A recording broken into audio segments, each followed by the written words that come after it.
Assalamualaikum warahmatullahi wabarakatuh. Alhamdulillah, alhamdulillahi rabbil alamin. Assalatu wassalamu ala asrafil anbiya'i wal mursalin, Sayyidina wa maulana Muhammadin. Ashhadu an la ilaha illallahul malikul haqqul mubin, wa ashhadu anna Muhammadan abduhu wa rasuluh wa sadiqul wa'adal amin. Allahumma salli wa sallim wa barik wa karim ahla azza nabil karim. Subhanal malikul quddus subhanatil izzati wa azzamati wa haibat wal qudrat wal sultan wal kamal wal jamal wal kibriyai wal ijabarut wala ya'budu wala ya'futu abada. Subukum kudus rabbuna wa rabbul malaikatihi wa ruhi. Subhanallah walhamdulillah wa la ilaha illallah. Allahu akbar. La nabiyya wa'da wa tahirin wal mujahidin amma ba'du wa ibadullah. Bertemu lagi para hadirin, para jemaahku yang dirahmati Allah, dengan saya Guru Mursyid Syekh Nur Muhammad Buya Irwan Maulana Al-Khalidi dalam channel Buya Pasaman Timur. Berbahagia kita selalu dalam menggali dan menimba ilmu untuk menuju keningkatan daripada iman dan takwa kita kepada Allah Subhanahu wa taala. Tentunya kita tidak terlepas daripada belajar dan belajar. Insya Allah pada tayangan ini saya akan berbagi wawasan, karena sesungguhnya tidak ada yang lebih hebat daripada takwa manusia. Maka kita harus meningkatkan ketakwaan dengan menggali dan belajar terus-menerus memperdalam ilmu tauhid ini sampai pada titik mukasyafah yang diminta oleh Allah, yaitu pertemuan di dalam sebuah ibadah. Kita tahu para jemaah sekalian yang dirahmati Allah, ibadah itu adalah hubungan batin nafas kita dengan Allah. Kalau kebenaran ibadah kita belum mencapai sesuatu yang hak, belum marifatul hak fil ibadihi, belum kita mencapai titik kebenaran dalam satu ibadah, terutama itu solat, zikir, itu adalah pintu gerbang. Tidak ada yang mulia yang dijanjikan Allah arena tempat bertemu dengan Allah melainkan dalam ibadah. Untuk itu saya akan memberikan sebuah pengalaman, sebuah wawasan ilmu. Mungkin ini menjadi salah satu faktor yang sering membuat solat seseorang itu tidak sempurna kepada Allah. Apa itu? Yaitu yang dimaksud dengan salah satu syarat sah solat itu yaitu qauli. Syarat sah solat itu dari 3 syarat sah solat. Pertama, yang kedua itu adalah qauli. Nah, setelah fikli, setelah perbuatan, setelah nyata perbuatan sifat umat pada diri dan perbuatan sifat Tuhan pada diri dalam suatu ibadah. Nah, sekarang kita akan membahas yaitu sebuah qauli. Qauli ini sebetulnya berasal pada kata sifat ikhra. Ikhra yang jatuh kepada Al-Quran itu namanya qauli, ya, qauliyah. Jadi ini adalah wahyu. Nah, qauli ini adalah wahyu. Nah, sekarang kita banyak bermasalah di saat kita membaca ayat dalam solat. Ini ayat, kalau kita belum bisa menjadikan ayat ini qauli di dalam ibadah solat, maka kita tidak memenuhi syarat. Kita tidak memenuhi syarat. Kenapa? Ayat masih berpotensi ayat. Apa yang dikatakan berpotensi ayat? Masih bacaan, bukan menjadi sebuah kodrat, belum melahirkan sebuah makna. Maka nilainya itu masih kodrat, nilainya itu masih ayat. Kalau nilai masih ayat, sifatnya Alkitab masih bersifat qiraat. Qiraat dan qiraah itu pelajaran amal baik, amal buruk. Bagaimana kita mempelajari yang baik dan yang buruk dalam ayat. Tapi kalau sudah kauli menuntut kita untuk mengerti dan memahami makna yang ada di dalam ayat. Nah, di sini. Jadi kalau kita sudah bisa memahami makna di dalam ayat, maka kita sudah bisa meningkatkan kauli ini kepada munajat. Maka munajat ini memberhentikan mulut kita membaca ayat dan berubah menjadi maksud dan tujuan. Kita sudah bisa melihat maksud dan tujuan ayat ini. Nah, setelah kita bisa melihat maksud dan tujuannya, baru dia menjadi ma'rifat. Nah, ma'rifat ini adalah pengantaran tujuan ini kepada bilahnya Allah yang kita akan dihadapi di dalam solat. Jadi tidak sembarangan ayat itu dibaca dalam solat. Jadi kita harus punya kemampuan, yaitu mengenai mentadabur ayat menjadi kauliyah, mentadabur kauliyah itu menjadi munajat, mentadabur munajat menjadi sebuah ma'rifat. Inilah fardu ain. Nah, kalau kita gagal, berarti kita sudah melanggar satu kesempurnaan solat, yaitu kaulinya. Gitu. Berarti solat kita sudah nggak benar. Nah, jadi kalau umpamanya kita tidak, yang kedua, kita tidak tahu di mana usul solat itu keluar dari diri kita. Ayat itu dari mana datangnya, dan digerakkan oleh siapa, dan disampaikan oleh siapa, dan kemana dia sampaikan. Inilah tauhid. Nah, kalau tauhid ini juga tidak pas, maka batal wahyu tadi, tidak sampai wahyu kepada Allah. Kenapa? Kalau Al-Quran ini adalah wahyu, kalau wahyu itu bersentuhan dengan an-nazir, nafsu, akal, darah, termasuk jasad, dia bersentuhan atau bersentuhan kodrat, maka ini akan batal. Kewahyuan, kesuciannya itu akan batal. Memang di mata kita sih biasa aja, tapi di mata Allah tidak bisa begitu. Makanya Allah berdiri pada prinsip hayya 'alas shalah hayya 'alal falah. Artinya apa? Kalau gagal kamu mendirikan sholat, maka bukti kemenanganmu tidak ada.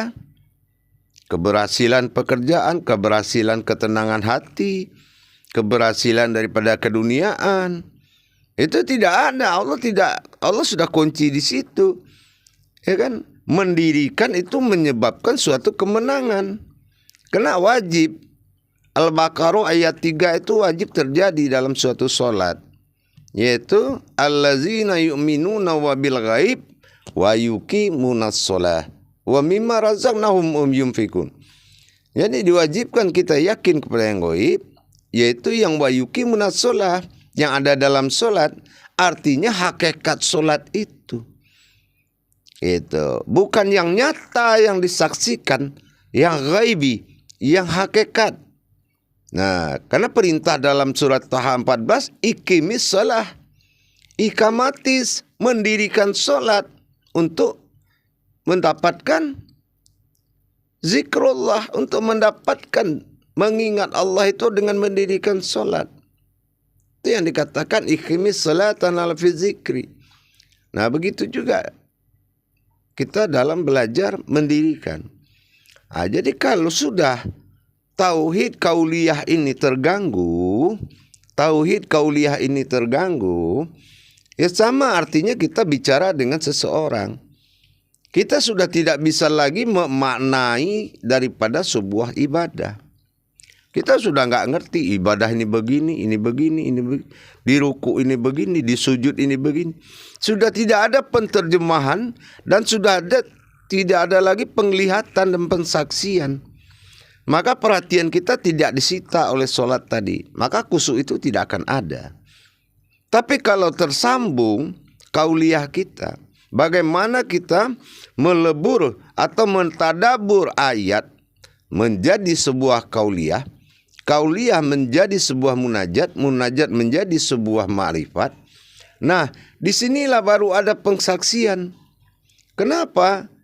Saat diri kita menghadap Allah, berbekal daripada ilmu hakikat yang ada dalam perbuatan rukun dan rakaat tadi yang berupa sebuah doa.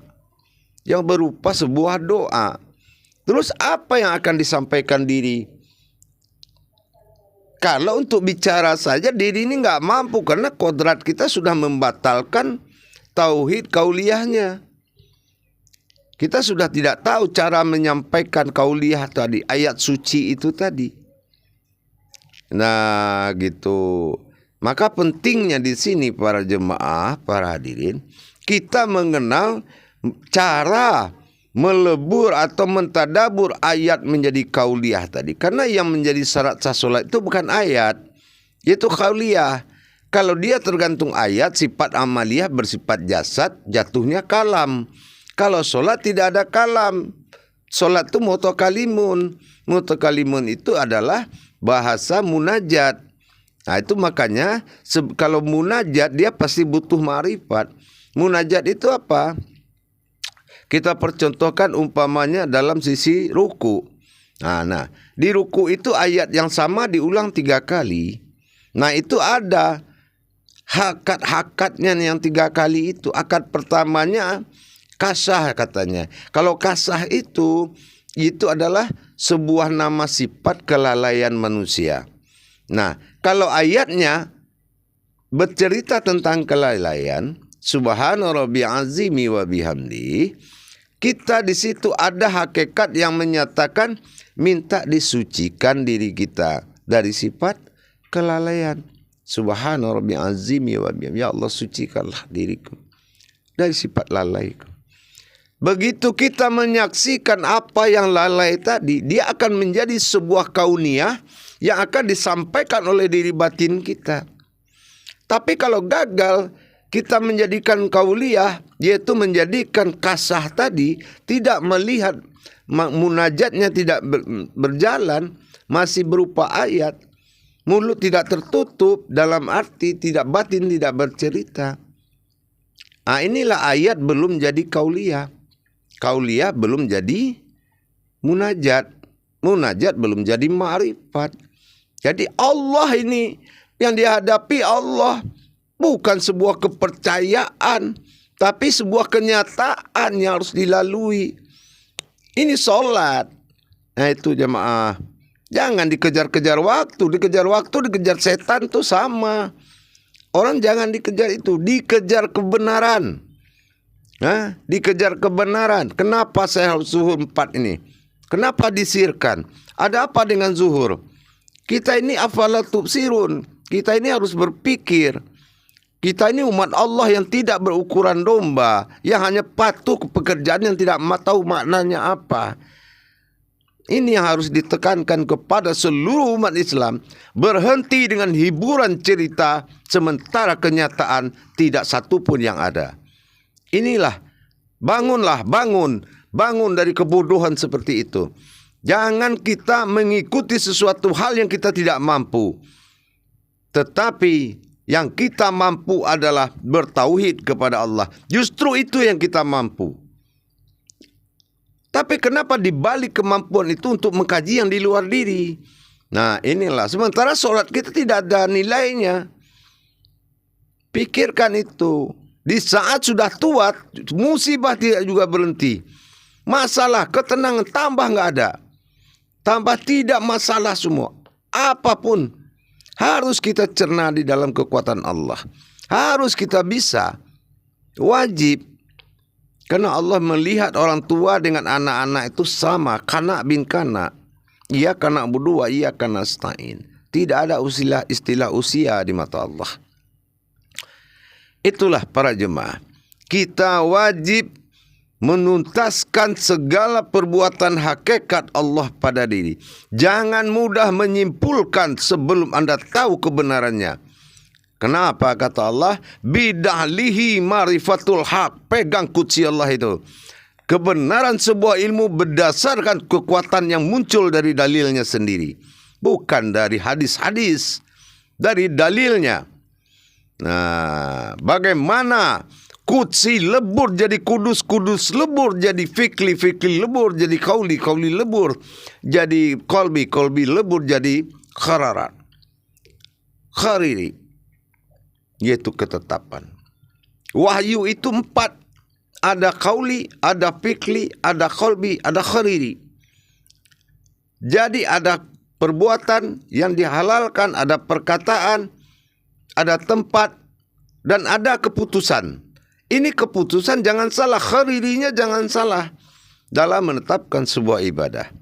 Jadi hati-hati para jemaah, kita tidak boleh berhenti belajar. Kita tidak boleh berhenti belajar, kita harus menggali potensi itu terus sampai kepada titiknya. Sekarang masalah kauli tadi. Kalau kita kembali, bagaimana kita bisa memaknai sebuah perkataan di dalam solat?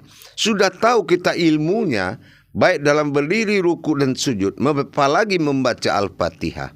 Kalau kaulinya nggak ketemu, berarti kita tidak berhenti bermunajat. Munajat masih berupa ayat. Harusnya sudah bermunajat, baru melahirkan ma'rifat. Nah, apa kaulinya? Bagaimana memperjalankannya? Apa kepotensi ayat tersebut? Kemana arahnya semua? Itu sudah diterjemahkan oleh kauli. Nah, baru kita mendapatkan munajat. Munajat itu sudah berkata dalam pandangan. Nah, inilah para jemaah sekalian. Insya Allah, mari kita belajar. Utamakan solat, solat, solat. Jangan yang lain. Tidak ada nilaimu di mata apapun di dunia ini. Jangankan Allah, makhluk pun tidak akan menghargaimu kalau kamu tidak bisa sholat. Itu aja. Insya Allah, mari kita belajar, berbagi terus ilmu, ikuti tayangan ini terus. Dan insya Allah mudah-mudahan tidak lain tujuan kita adalah meningkatkan iman dan takwa kita kepada Allah. Barakallahu ya Karim, ya Rahman, ya Rahim, ya Allah, ya Rahman, ya Rahim. Inna salamatan al-hajatan wal talabu ilmi fil umatin alal jamiati. InsyaAllah. Amin, amin, amin, amin. Akhirul kalam. Wabillahi wa taufiq wal hidayah. Wassalamualaikum warahmatullahi wabarakatuh.